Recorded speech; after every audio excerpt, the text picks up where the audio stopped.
ইচাপুর লগগেট বীরনগর গীতারানী বাড়িতে আজ রাত্রিবেলা ভোগ এবং বৈষ্ণব সেবা পাঠ কীর্তনের ব্যবস্থা করা হয়েছে।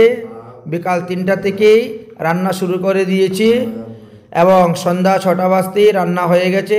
সন্ধ্যা আরতি করা হলো। সন্ধ্যা আরতির পরে ভোগ নিবেদন করা হয়েছে। ভোগ নিবেদন করার পরে এবার পাঠ কীর্তনে আমরা বসবো। পাঠ কীর্তন করে রাত্রে 9টার সময় থেকে প্রসাদ বিতরণ শুরু হবে। রাধে রাধে নিতাই গৌর হরি বল। 540তম আবির্ভাব তিথি সামনে আমাদের আসতেছে। এই জন্য আমরা বিগত কয়েকদিন যাবৎ গৌর কথা আস্বাদন করে যাচ্ছি। তো এই গৌরাঙ্গ মহাপ্রভু হলেন সাক্ষাৎ ভগবান শ্রীকৃষ্ণচন্দ্র। শাস্ত্রে বলছেন যে দাপরে হবে কৃষ্ণ অবতার, তার পরের কলিযুগেই গৌরচন্দ্রের বিহার। যদিও শাস্ত্রে বলছেন যে ব্রহ্মার এক দিবসে স্বয়ং ভগবান একবার আসেন পৃথিবীতে। এখন ভাগবত মহাপুরাণের 3য় স্কন্ধের 1ম স্কন্ধের 3য় অধ্যায়ের 28 নম্বর শ্লোকেতে বলছেন এতেই চাংশু কলাপুংশু কৃষ্ণস্তু ভগবান স্বয়ং। স্বয়ং ভগবান শ্রীকৃষ্ণ যদি দাপর যুগে এসেই গেলেন ব্রহ্মার এক দিবসের মধ্যে, তাহলে কলিযুগে আবার আসলেন কেন? এটা একটা প্রশ্ন আসে। তখন বললেন যে মহাপ্রভু আসার কারণ হয়েছে এই কলিযুগে হরিনাম প্রচার করার জন্য, এবং মহাপ্রভুর অন্তরে 3টা বাঞ্ছা ছিল। মানে আমাদের শ্রীকৃষ্ণের অন্তরে 3টি বাঞ্ছা ছিল, আর 3 বাঞ্ছা পূরণ করার জন্য তিনি গৌরাঙ্গ মহাপ্রভু রূপে এসেছেন। তাহলে 3 বাঞ্ছা কি কি ছিল? প্রথম বাঞ্ছা ছিল যে শ্রী রাধার প্রেমের মহিমা কতখানি, এইটা জানার জন্য ভগবান কৃষ্ণচন্দ্র কলিযুগে গৌরাঙ্গ মহাপ্রভু রূপে অবতীর্ণ হয়েছেন। দ্বিতীয় হলো সেই প্রেমের আলোকপাতে শ্রীকৃষ্ণের মাধুর্যের চমৎকারিতা কতখানি ছিল, সেটা জানার জন্য ভগবান কৃষ্ণচন্দ্র তিনি এবার গৌরচন্দ্র রূপে এসে অবতীর্ণ হয়েছেন।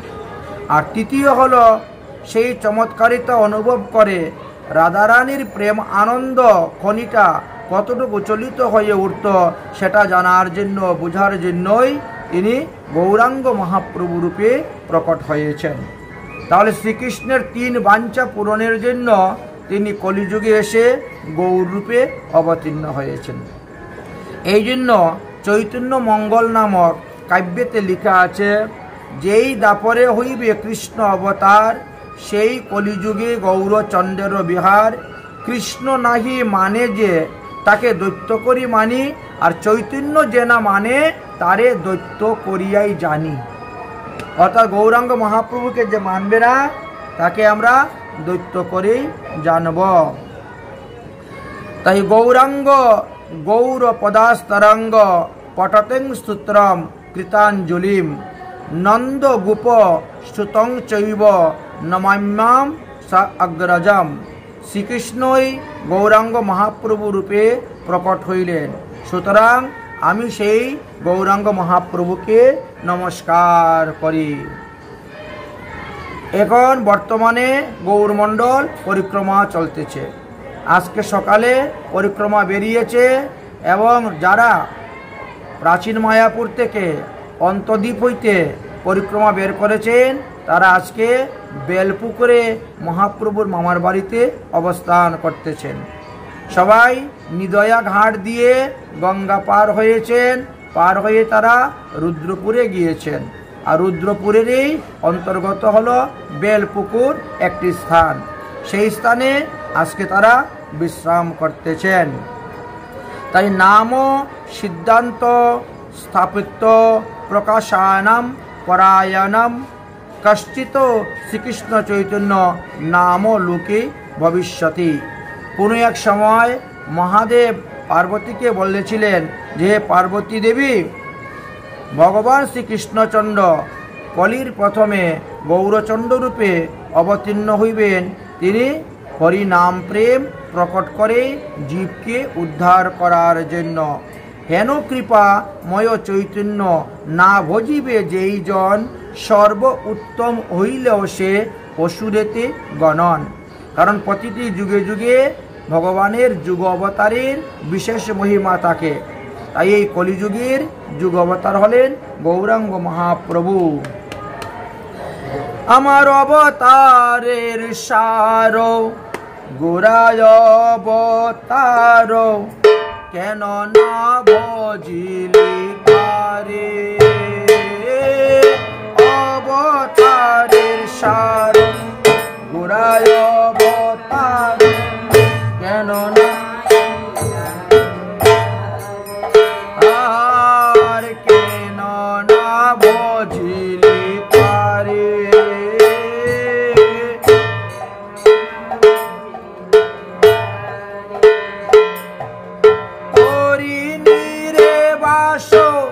গেল না পিয়াসো,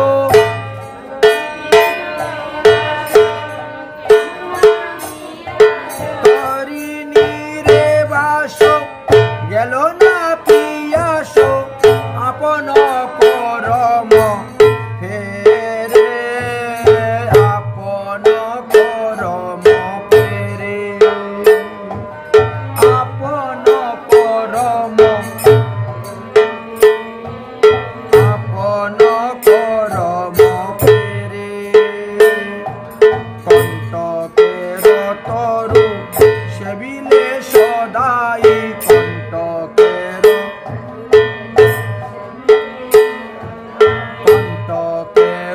তরু সেবিলে সদাই।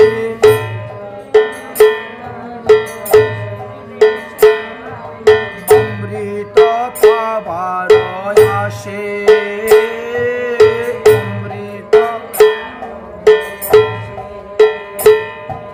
প্রেম কল্পতরু গৌরাঙ্গ আমার,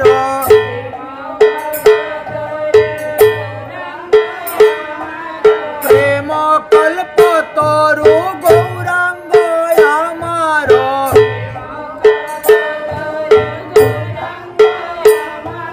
তাহারে ভাবিলে বিষে, তাহারে ভাবিলে বিষে, আর তাহারে ভাবিলে বিষে, তাহারে আর সৌরভের আসে পলাশ শুঙ্ঘিলি, সৌরভের নাশাতে পশিল নাশাতে বলে ইকু দণ্ড বলি কাষ্ঠ চুষিলে,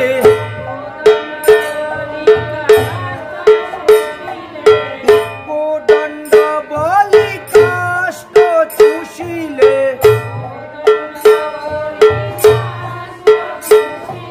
কে মনে লাগিবে মিঠ, কে মনে লাগিবে মিঠ, আর কে মনে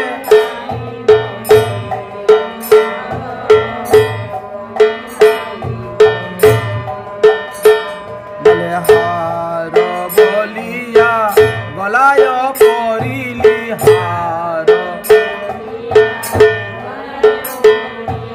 হার বলিয়া গলায় পরিলি,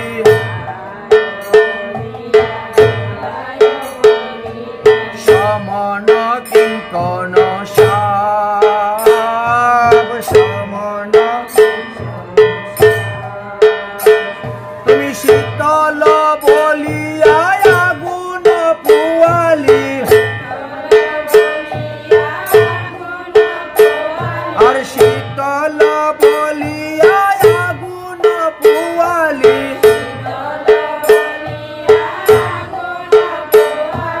পাইলি বড় যে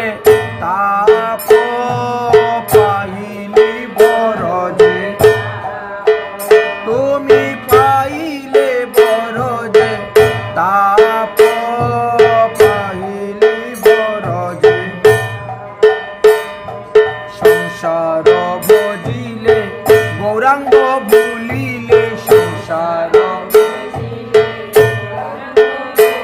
তুমি সংসার বজিলে গৌরাঙ্গ ভুলিলে,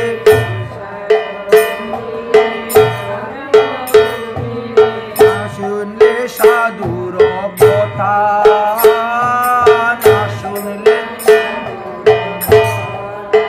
তুমি, না শুনলে সাধুর কথা।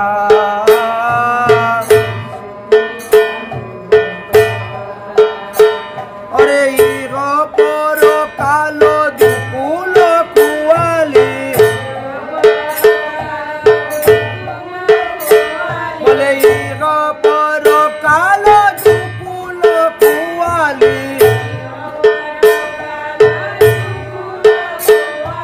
খাইলে লুচন মাতা, খাইলে লুচন মাতা, আর খাইলে লুচন।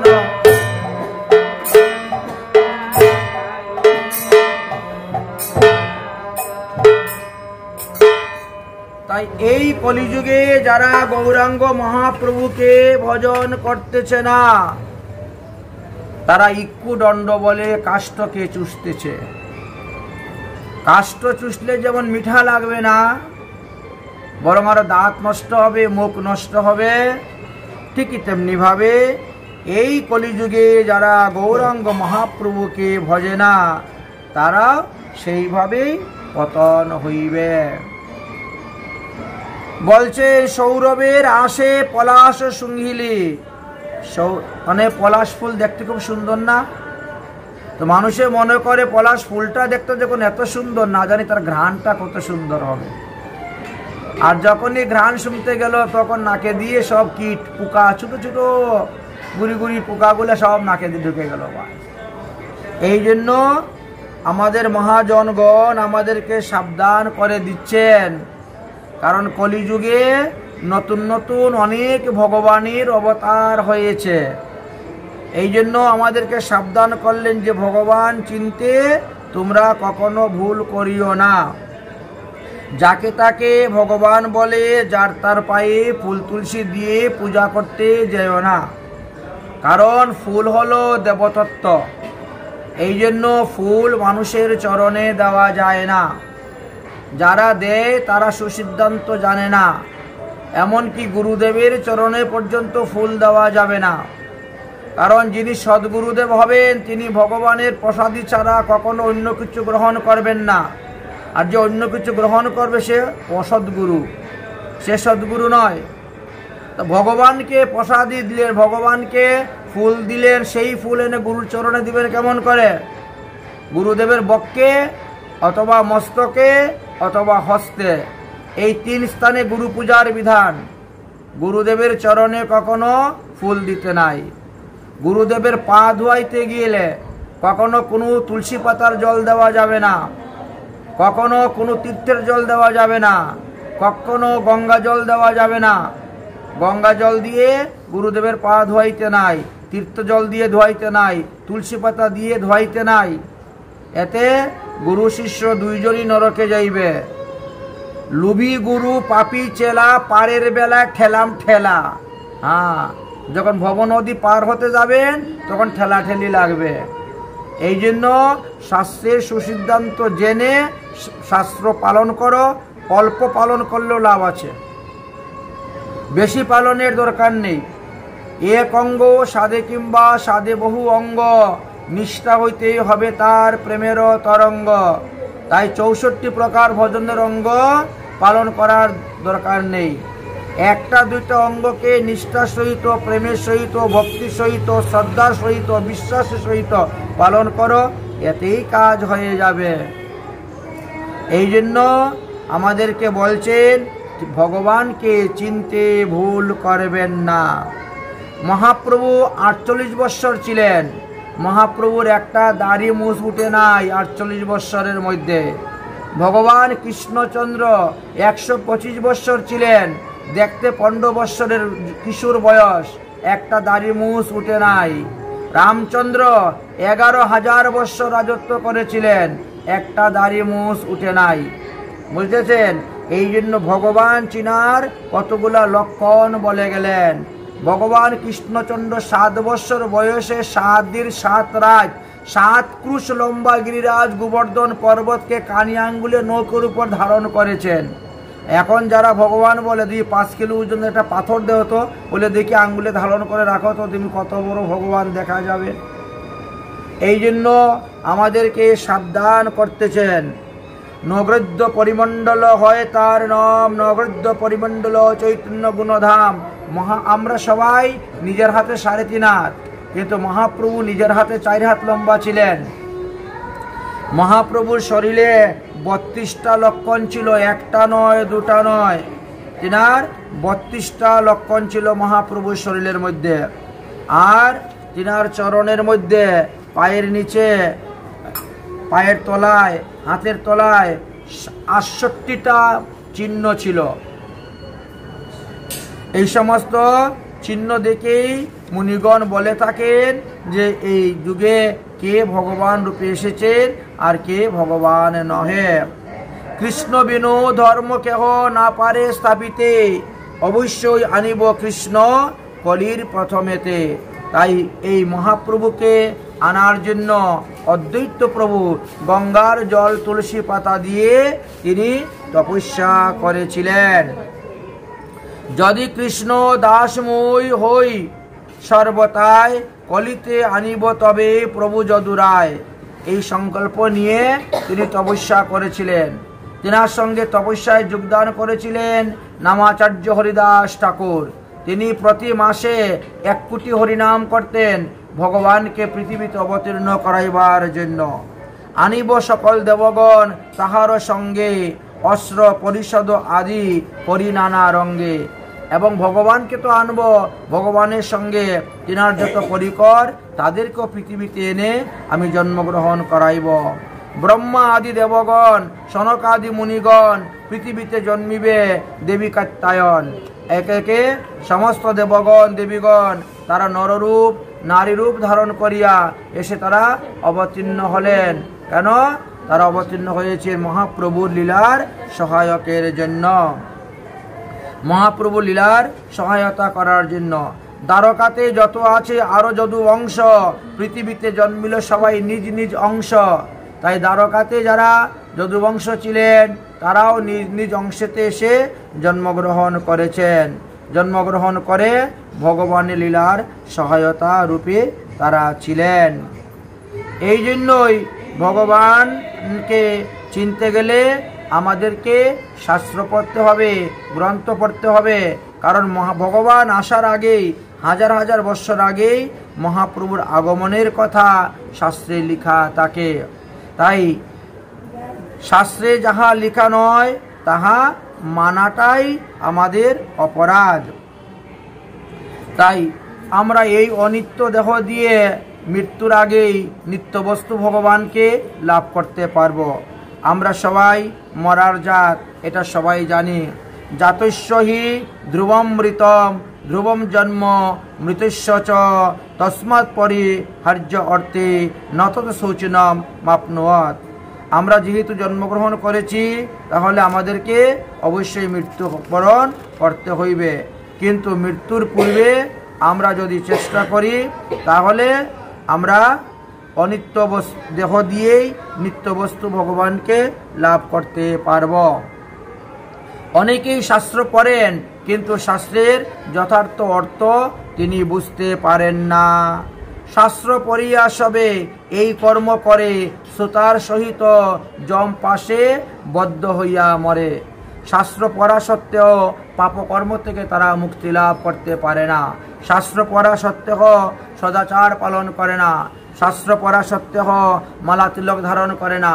শাস্ত্র পড়া সত্ত্বেও বিষ্ণু মন্ত্রে দীক্ষা গ্রহণ করে না। না করে যুগধর্ম কৃষ্ণের কীর্তন।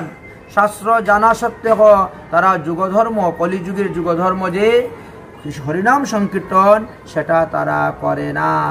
দুশবিনা গুণ না করে হে কতন। সবসময় খালি লোকের নিন্দা, চর্চা, দোষ এইগুলাই তারা আলোচনা করতে থাকে, হরিনাম করে না। যেবা সব বিরক্ত তপস্বী অভিমানী, তারা সব মুখে নাহি শুনি হরিধ্বনি। এখন হরিনাম হরিধ্বনি খুব কমই শোনা যায়। তাই বলেন গীতা ভাগবত যে যে জন বা পড়ে, যারা গীতা ভাগবত আদি গ্রন্থ পড়তেছে বা পড়ায়, ভক্তির ব্যাখ্যা নাহি তাহার জিহ্বায়, তারা সব জ্ঞানের ব্যাখ্যা করেন, কর্মের ব্যাখ্যা করে যান, যুগের ব্যাখ্যা করেন না যান। কিন্তু ভক্তি যে আসল মূল তত্ত্ব, এই কথাটা অনেকেই গোপন রেখে দেন। কারণ নিজে আচরণ করতে পারে না তো অন্যকে উপদেশ দিবে কেমন করে। এই জন্যই বলা হয়েছিল যে ভক্তির ব্যাখ্যা কর, কারণ কলৌ তো কেবলা ভক্তি ব্রহ্ম সাজুর্যকারিণী। আমরা নবদ্বীপের দেবানন্দ পণ্ডিতের কথা শুনেছি, তিনিও বড় পণ্ডিত ছিলেন, কিন্তু ভক্তিকে লুকাইয়া জ্ঞানের ব্যাখ্যা করতেন। প্রকাশানন্দ সরস্বতী কত বড় বিদ্বান ছিলেন, তিনিও ব্যাখ্যা করার সময় ভক্তিকে লুকিয়ে রেখে জ্ঞানের ব্যাখ্যা তিনি করতেন। সার্বভৌম ভট্টাচার্য তিনিও খুব বড় পণ্ডিত ছিলেন, কিন্তু তিনিও দেখা গেল ভক্তিকে লুকিয়ে রেখে জ্ঞানের ব্যাখ্যা করেছিলেন। পরবর্তী সময়ে কলিযুগ পাবন অবতার শ্রী শ্রী গৌরাঙ্গ মহাপ্রভু তাদের এই ভুল সিদ্ধান্তগুলাকে সংশোধন করলেন, করে তাদেরকে উপদেশ দিলেন, তোমরা ভক্তি তত্ত্ব প্রকাশ করো। ভক্তির ব্যাখ্যা নাহি কাহার জিহ্বায়, সকল সংসার মুক্ত ব্যবহার রসে। আজকালকের মানুষ পাপ পুণ্য দেখে না, দেখে ব্যবহার, মান সম্মান আর প্রতিষ্ঠা। মান সম্মান প্রতিষ্ঠা দেখতে গিয়ে যে পাপ উৎপন্ন হচ্ছে, সেই দিকে তাদের লক্ষ্য নেই। তাই বলছেন আজকালকের মানুষ সব ব্যবহার রসেতে মুক্ত হয়ে গেছে। কৃষ্ণ পূজা কৃষ্ণ ভক্তি কারো নাহি বসে, চন্দ্রী পূজা করে কেউ নানা উপচারে, মধ্যমাংস দিয়া কেউ যক্ষরক্ষ পূজে। কারণ যেখানে পশু হিংসা করা হয় সেখানে তো ধর্ম কিছুই হয় না, বরং আরো অধর্ম সেখানে উৎপন্ন হচ্ছে। কিন্তু দেখবেন অধিকাংশ লোকই মধ্যমাংস আমিষ দ্রব্য দ্বারা দেবদেবীর পূজা করে যাচ্ছেন। এইগুলা যথার্থ ভাগবত ধর্ম নয়, এগুলি ভাগবত ধর্মের নিষেধ আছে। তাই নিরবধি নিত্য গীত বাদ্য কোলাহল, না শুনি কৃষ্ণ নাম পরম মঙ্গল। কোনো অনুষ্ঠান করতে গেলে মানুষের মঙ্গলের জন্য তো অনুষ্ঠান করা হয়, কিন্তু তারা সেখানে অমঙ্গল কাজ করে। আর পরে বলে হায় হায় করে, খালি মঙ্গল চায়। তো করেছ অমঙ্গল, তো মঙ্গল আসবে কেমন করে? এই যে তুমি মনে করো কেউ ছেলে বিয়ে দিল, কেউ মেয়ে বিয়ে দিল, তো ছেলে মেয়ে বিবাহ দেওয়া তো একটা বৈদিক ধর্ম পালন করতেছ। তো বৈদিক ধর্ম পালন করতে গিয়ে তুমি কতটা ফাটাকষি মারতেছ, কতটা হাঁস মুরগি কাটতেছ, কতটা ডিম মারতেছ, কতটা মাছ মারতেছ। তাহলে ধর্ম করতে গিয়ে যে অধর্ম করতেছ। আর তারপরে আমার ছেলে আমার মেয়ের ঘরে তো বাচ্চা হচ্ছে না। আরে তুমি নিজের কতটা বাচ্চা নষ্ট করেছ। এক একটা ডিমের ভিতরে এক একটা প্রাণ আছে। বরযাত্রীকে যে পেট ভরে খাওয়াইলে এতগুলা নষ্ট করলে, তো তোমার বাচ্চা আসবে কোথার থেকে?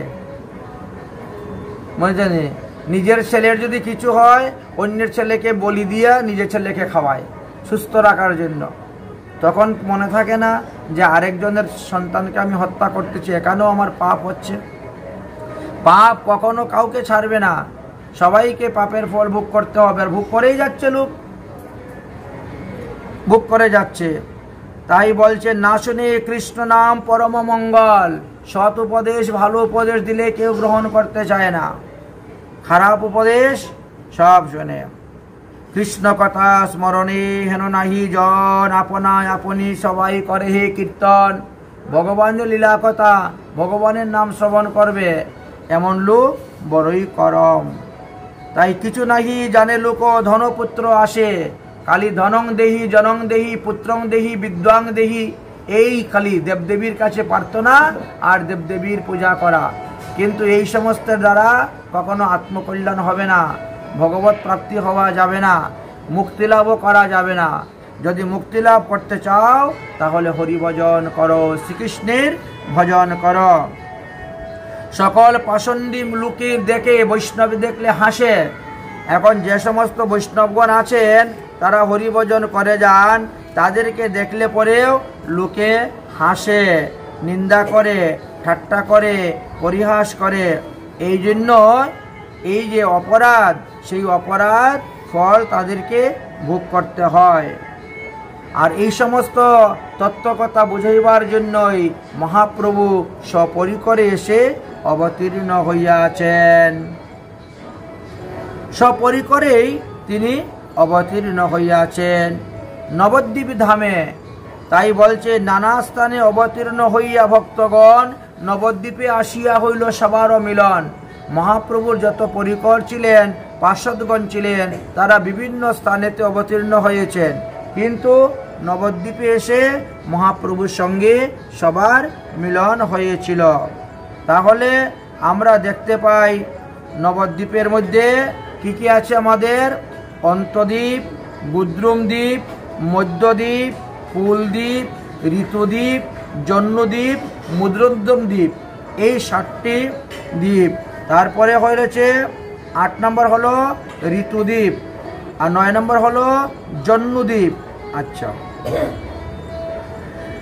এই যে 9টা দ্বীপের কথা বললেন, এই 9 দ্বীপের সমষ্টিকে নবদ্বীপ বলা হয়, বা নদিয়া। 9টা দ্বীপ একসঙ্গে জেগে উঠেছিল, এই জন্য তাকে নদিয়া বলা হয়ে থাকে। এখন বলছেন এই নবদ্বীপ ধাম একটা তত্ত্বগত ধাম, আর একটি হলো লীলাগত ধাম।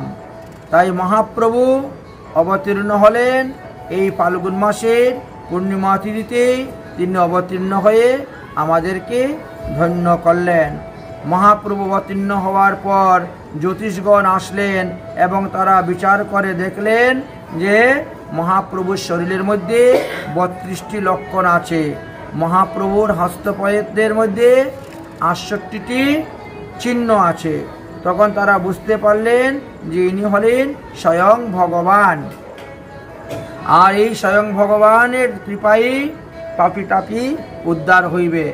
এই জন্য এই হরিনাম মহামন্ত্র দ্বারা তিনি জগাই মাদাইয়ের মতো পাপীকে উদ্ধার করে দেখাইয়া দিলেন যে এর থেকে বড় পাপী কলিযুগে নেই। জগাই মাদাইয়ের মতো পাপী যদি হরিনামের দ্বারা উদ্ধার হয়, তাহলে আমরাও নিশ্চয়ই হরিনামের দ্বারা উদ্ধার হইতে পারব। তাই মহাপ্রভু নিজে আচরণ করে জগৎবাসীকে শিক্ষা দিলেন যে তোমরাও সব হরিনাম করো, হরি কীর্তন করো, হরির স্মরণ করো, হরির প্রসাদ গ্রহণ করো, তাহলে শ্রীহরি তোমাদেরকে সমস্ত পাপ থেকে রক্ষা করবেন। হরি নাম মধুর রস পিয়রে মনুয়া, এই সংসার সব ঝুটা। হরি নাম মধুর রস পিয়রে মনুয়া, এই সংসার সব ঝুটা। হরি নাম মধুর রস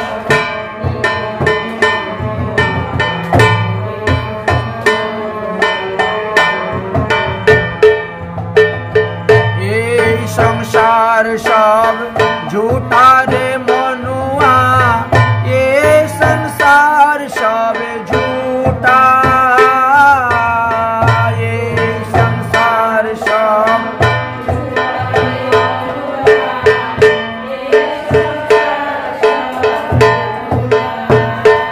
अरे संसार सब झूठा रे मनुआ,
পাবে তাপরে ধ্বংস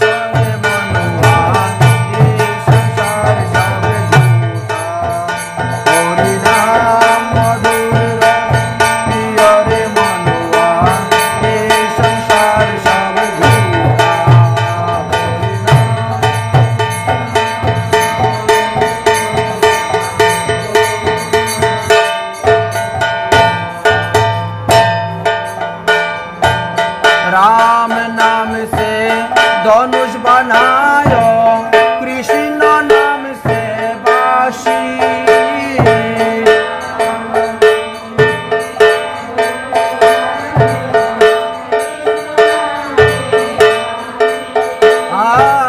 राम नाम से धनुष बनायो कृष्ण नाम से बंशी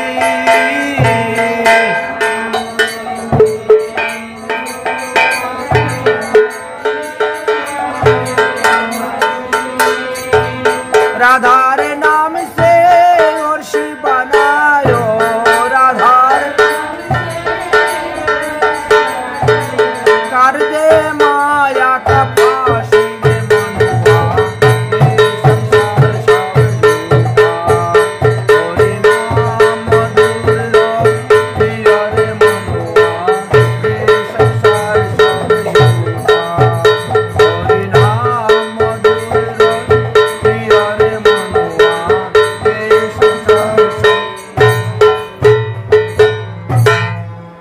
তাহলে পঞ্চতত্ত্বের মধ্যে যারা আছেন তারা কে এখন বুঝতে পেরেছেন?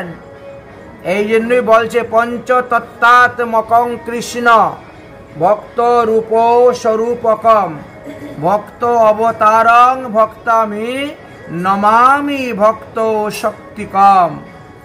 এই পঞ্চতত্ত্বে যারা উপাসনা করবেন তারাই কলিযুগে ধন্য ধন্য বলে গিয়েছেন।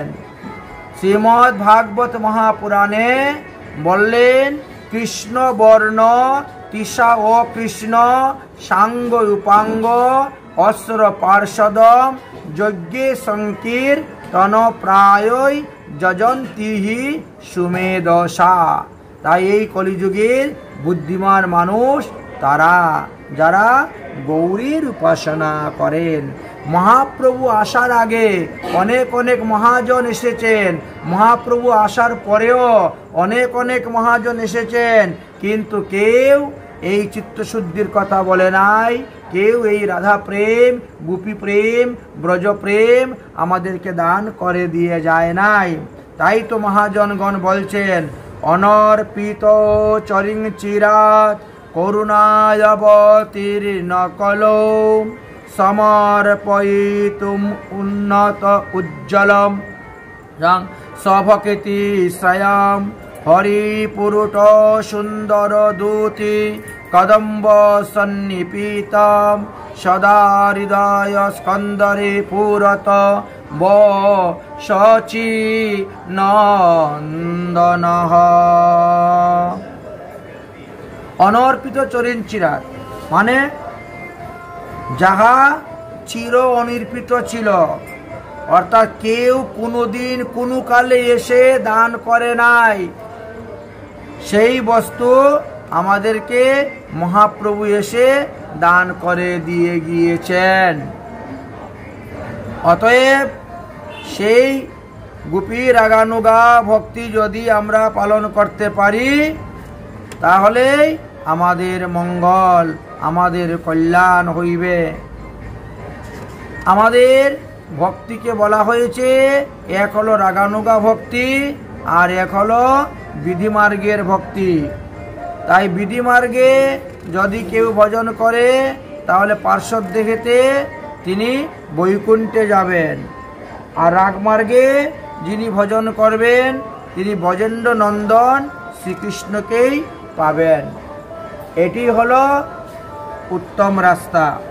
এই জন্য মহাপ্রভু আমাদেরকে ব্রজেন্দ্র নন্দন শ্রীকৃষ্ণের ভজনের কথা বলে গেলেন। আর কি বললেন? তাতে কৃষ্ণ ভজি কর গুরুর সেবন। শুধু গুরু ভজন করলে হবে না, তাতে কৃষ্ণ ভজি কর গুরুর সেবন, মায়া জাল ছুটে পাবে কৃষ্ণের চরণ। তাই ভগবানকে ভজন করে ভগবানের প্রসাদী দ্রব্য দ্বারা সাধু গুরু বৈষ্ণবের ভজন করিতে হইবে, অর্থাৎ তাদেরকেও পূজা দিতে হয়। যদি কেউ ভগবানের ভক্তের সেবা না দেয়, শুধু ভগবানের সেবা দেয়, তাহলে সে হবে দাম্ভিক।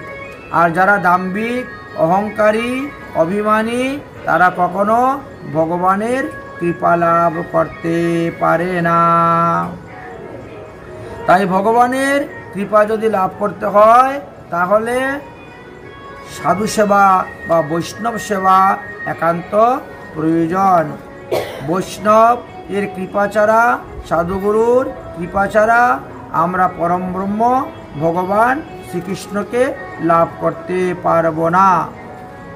তাই শ্রীকৃষ্ণকে লাভ করতে গেলে আগে মহাপ্রভুকে ভালোবাসতে হবে। মহাপ্রভুর চরণে যার যতটা প্রেম ভক্তি উদয় হইবে, তিনি রাধাকৃষ্ণের চরণে ততটা প্রেম ভক্তি লাভ করতে পারবেন। তাই বলছেন, গৌরাঙ্গ মহাপ্রভুর মতন দয়ালু আর কোনো যুগে ছিলেন না, কেউ ছিলেন না।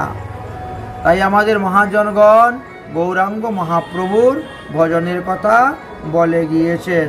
অরে মন গৌরাঙ্গ বিনে নাহি আর, হেন অবতার হবে কি হয়েছে, হেন প্রেম পরচার।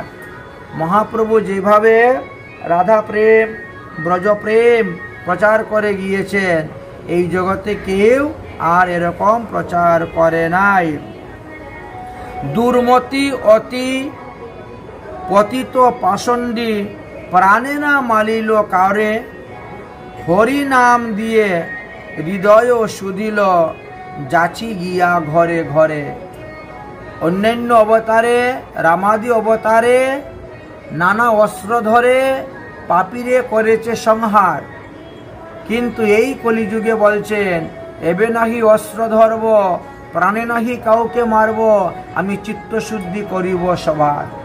তাই মহাপ্রভু ঘরে ঘরে গিয়ে এই হরিনাম বিতরণ করে পাতকী, পাষণ্ডী, পতিতজনকে, দুরাচারীজনকে সদাচারী করলেন, তাদেরকে উদ্ধার করলেন। ভব বিরিঞ্চির বাঞ্ছিত যে প্রেম, জগতে ফেলিল ঢালি। ব্রহ্মা মহাদেব যে প্রেম পান না, সেই প্রেম মহাপ্রভু এসে অকাতরে আমাদেরকে দিয়ে গেলেন।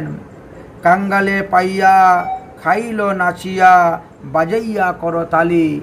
তাই এই কলিযুগে যারা ভগবানের কাঙ্গাল, তারা অনাহাসি পেল, আর সেই প্রেম ফলকে হাততালি দিয়ে তারা নিত্যন করল, কীর্তন করল। হাসিয়া কান্দিয়া প্রেমে গড়াগড়ি, পুলকে বেপিল অঙ্গ।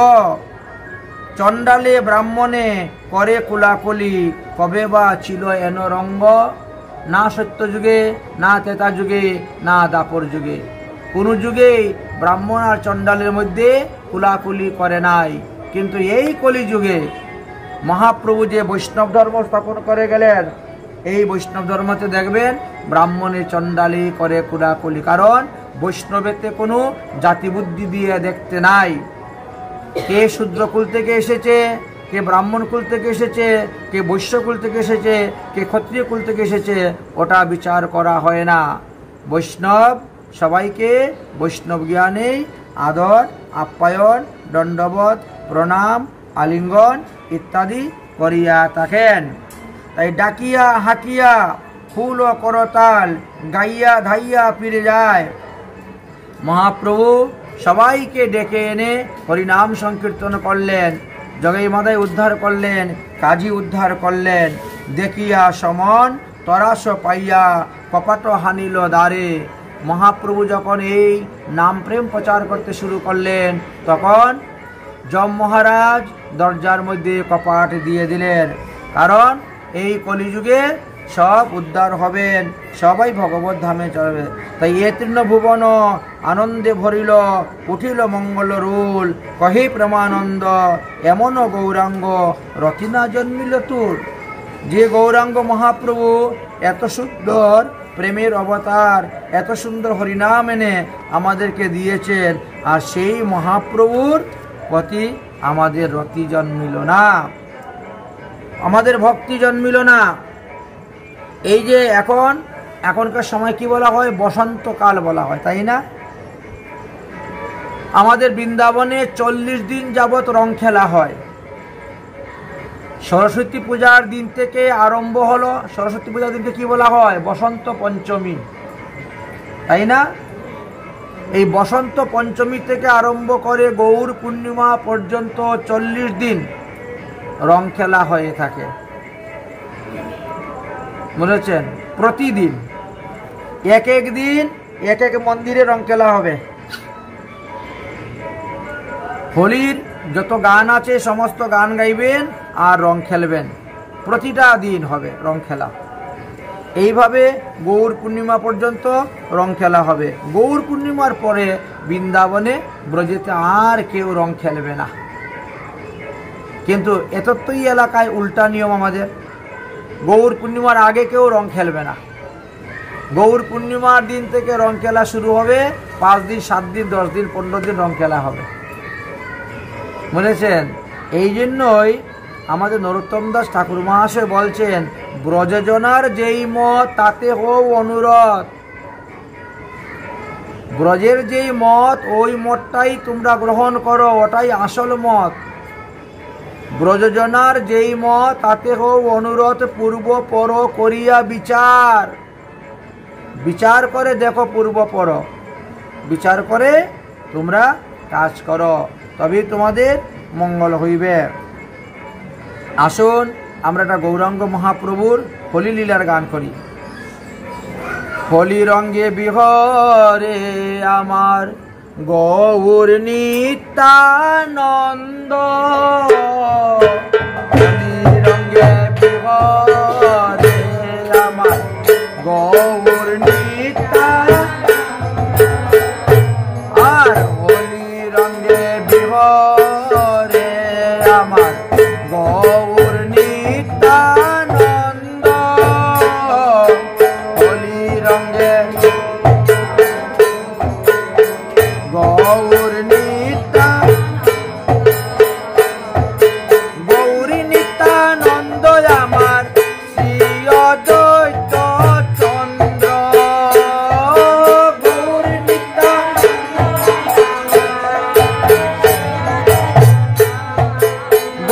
নিত্যানন্দ আমার শ্রী অদ্বৈত চন্দ্র, গৌরী নিত্যানন্দ আমার শ্রী অদ্বৈত,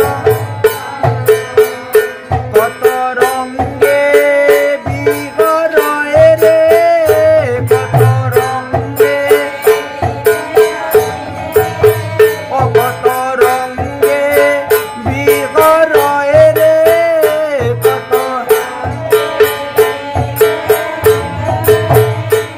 আরে আবির রায়, কত যত ভক্ত বৃন্দ,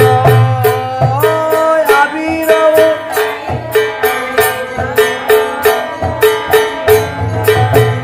আর আবির রায়, কত যত ভক্ত বৃন্দ,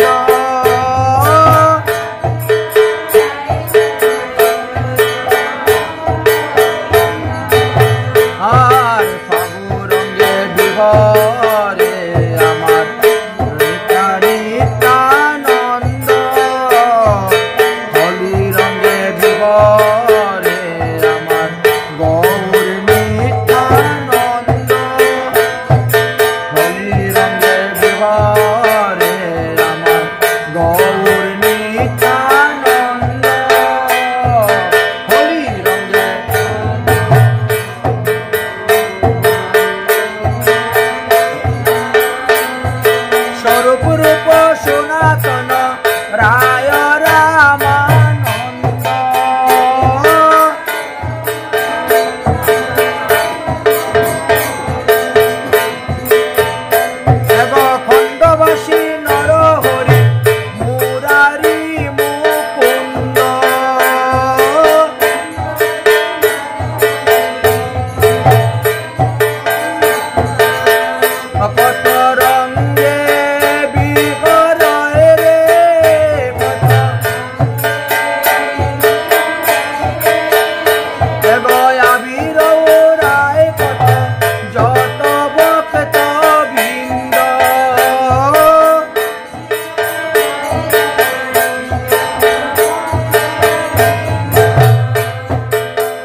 রে আমার গৌর নিত্যানন্দ।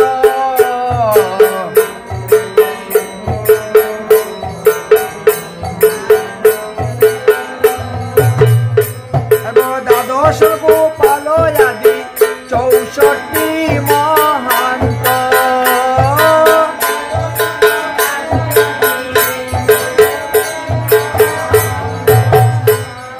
ছয় চক্রবর্তী আদি কবিরাজ হান্ত। ছয় চক্রবর্তী অষ্ট কবি অকত রঙ্গে বিহরয় রে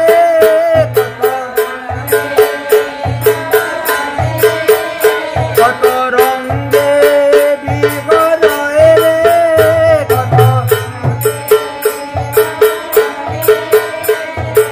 আবির রায় কত যত ভক্ত বৃন্দ।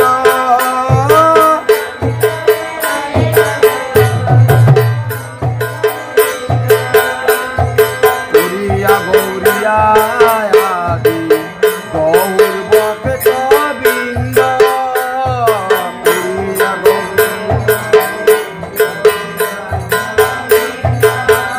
তোমরা সবে মিলে করো দয়া আমি অতি মন্দ।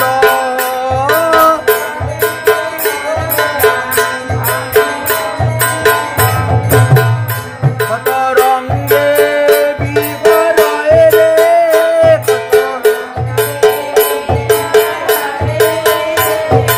আবির রায় কত যত ভক্ত বৃন্দ।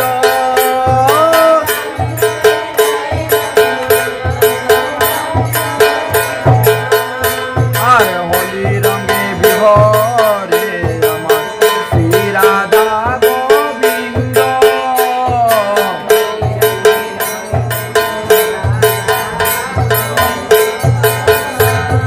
শ্রী রাধা গোবিন্দ আমার জয় রাধা গোবিন্দ।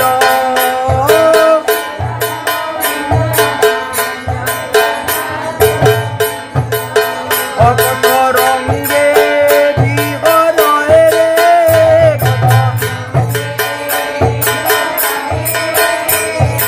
আবির রায় কত যত সখী বৃন্দ।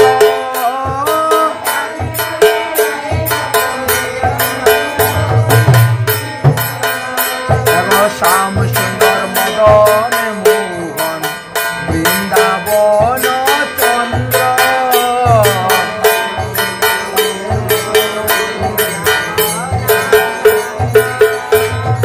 রাধা রমন রাসবিহারী শ্রী গোকুলানন্দ।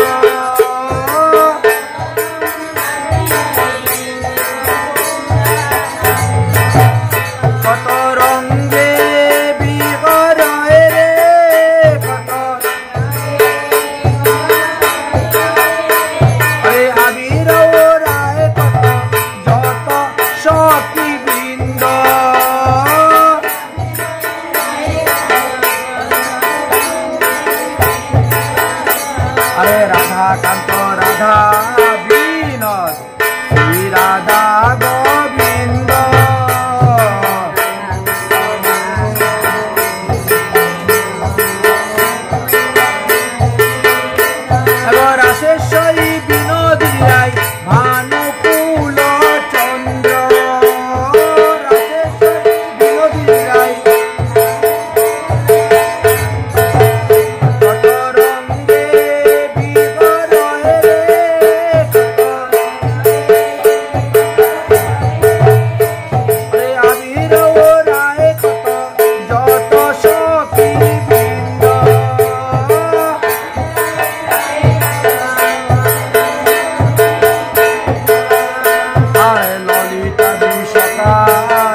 সংকীর্তন কি জয়। এবার আপ গাও গাও লুট গাও লুট গাও লুট গাইয়ে লুট দাও। এত কথা লুট দিবা নিয়ে অল্প করে দেবো লুট।